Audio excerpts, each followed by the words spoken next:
Am I wrong on these three things? Right. These three things have to be restored. They have to be restored. Okay.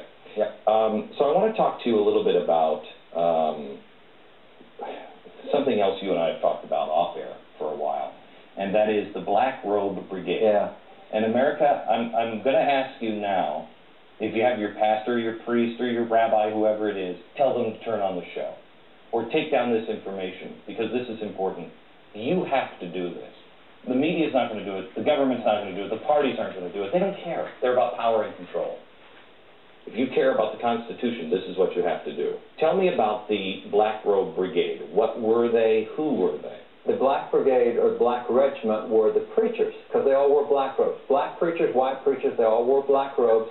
And the British specifically blamed the preachers for the American Revolution. That's where the title Black Regiment came from. One of the British officials talked about that. It's interesting that the British so hated what the preachers, that they claimed that if it hadn't been for the preachers, America would still be a happy British colony. So they blame it on the preachers.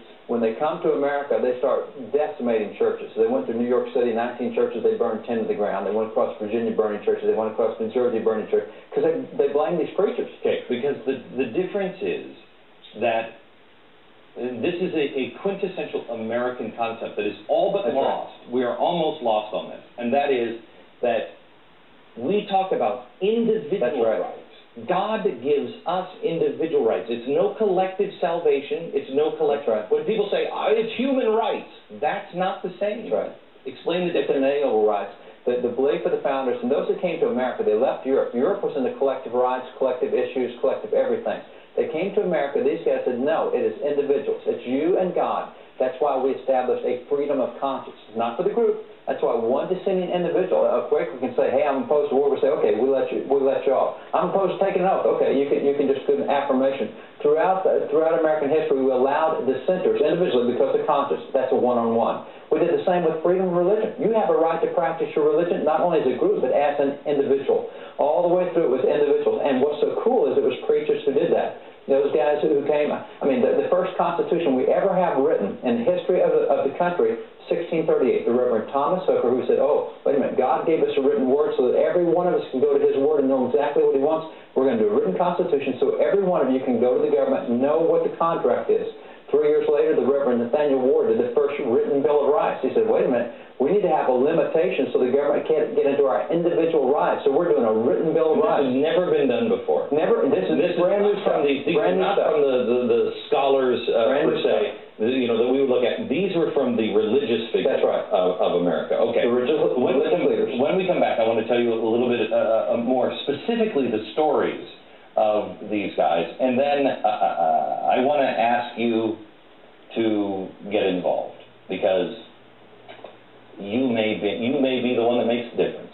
The civil rights movement, and any real movement in this country, has always been a spiritual movement.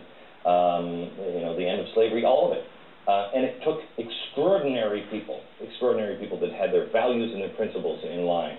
David Barton is back with me, and David, we've been talking about something that was called the Black Regiment, and later became known as the Black Robe Brigade. Right. The preachers.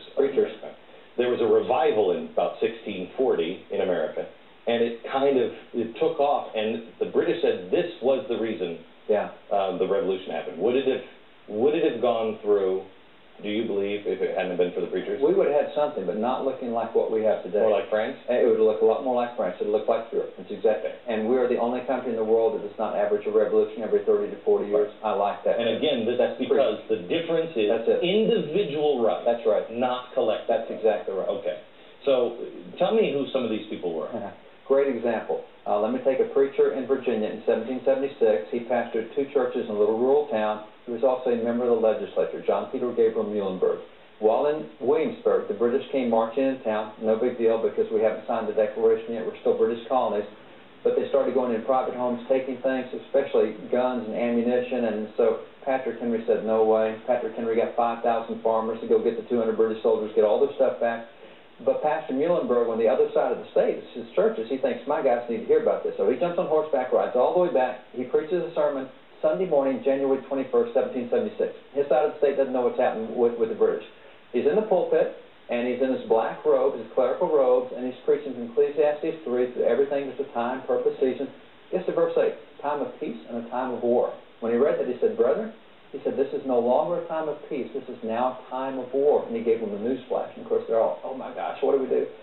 He then, instead of doing what he always did, have a dismissal prayer, go to the bishop room, disrobe, he started undressing right in front of the congregation. And much to their shock, they'd never seen that, but when he jerked off his clerical robes, underneath he's wearing the full dress uniform of an officer in the Continental Army. He then dismounted the pulpit, went to the back of the church, and he preached as he went. He said, "We came here to practice our liberties, and if we don't get involved, we're going to lose our liberties." Now, who's going with me to defend them? 300 men got up and met him at the back of the church. Okay, now here's an interesting part of the story, because he understood individual liberty, but his brother said, right, can't be involved. I want to introduce you to the brother next. To learn more about the forgotten history stories, check out David's DVD set, the American Heritage Series, available at wallbuilders.com. All right, we're talking about the Black Regiment, which is now known as the Black Robe Brigade. Right. They were responsible for the revolution, according to the British, and I mean, everything I read... And John Adams and other founders as well. Right. Samuel Adams was... we're going to do a special tomorrow, or Friday, on Samuel Adams for Founders Friday. You're joining us for that, are you? Yes, sir. Yes, okay. Let me show you this Muhlenberg. This is the guy, he was the preacher in Virginia, that he's here. This is the statue of him in the Capitol where he's taking off the robe after he preached his sermon and says, "Let's go, boys." But he had a brother. He had a brother. Show the brother here and tell me his story. His brother is Frederick Augustus Muhlenberg, who pastored up in New York City. And when Pastor Frederick in New York City heard what his brother Peter had done, he said, "Wrong. You should have stayed in the pulpit. Church shouldn't get involved in this stuff." And that's what his brother believed, until the British came marching into New York City in 1777, threw him out of his church, and as he stood outside, they desecrated his church, and he has this epiphany. He says, "Maybe I ought to get involved as well, or I'm going to lose my liberties." And so he decides to get involved. He actually ends up being the Speaker of the House in Pennsylvania, helps write their original Constitution, and he is the first ever Speaker of the U.S. House of Representatives. There's only 2 signatures on the bottom of the Bill of Rights, and one is his, the Reverend Frederick Augustus Muhlenberg. And significantly, his brother had become a major general in the Revolution by that time, one of Washington's top generals. Okay, so David, I guess what I'm introducing here to America, and correct me if I'm wrong, is the fact that we are a nation of religious people, of morals, of God. This is his land, his rights. He was instrumental, but it took people with a spine to stand up. And it wasn't about politics. No. They were not standing in the church, because I would leave a church that starts talking to me about politics. It's not about who to vote for, what to vote for, what party to be in. This is about individual rights, not human rights. I'm getting a lot of heat from churches now because of Jim Wallace, and he says, you know, social justice, it's what Jesus would have. That's collective rights. Jesus was not into collective rights. He didn't die for the world at large. He died for every single individual. When you go up to be judged, he's not like, Beck party of 10, Beck party of 10. He's one. Individually. He tracked individually. And that's what was so unique about America, is we had this concept of individual. Now we're getting collective. That is socialistic Marxism. And social justice has been out for the last century. It started in the 20s, and I know you have.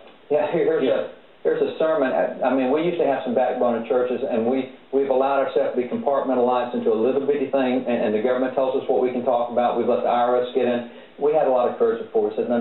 And so here's a sermon talking about the evils of social justice, how it's creeping into the churches, how it perverts doctrine, perverts belief. And it really goes back to a couple of guys who started what social gospel movement. You know, Harry Ward and Reinhold Niebuhr are the 2 guys that brought that in. And that was a dangerous thing for churches, and now we've let ourselves become completely irrelevant. And so we wonder why numbers are sliding in the polls for our kids. America, do your homework. We'll try to help you as much as you can, but this is a collective effort on individual rights.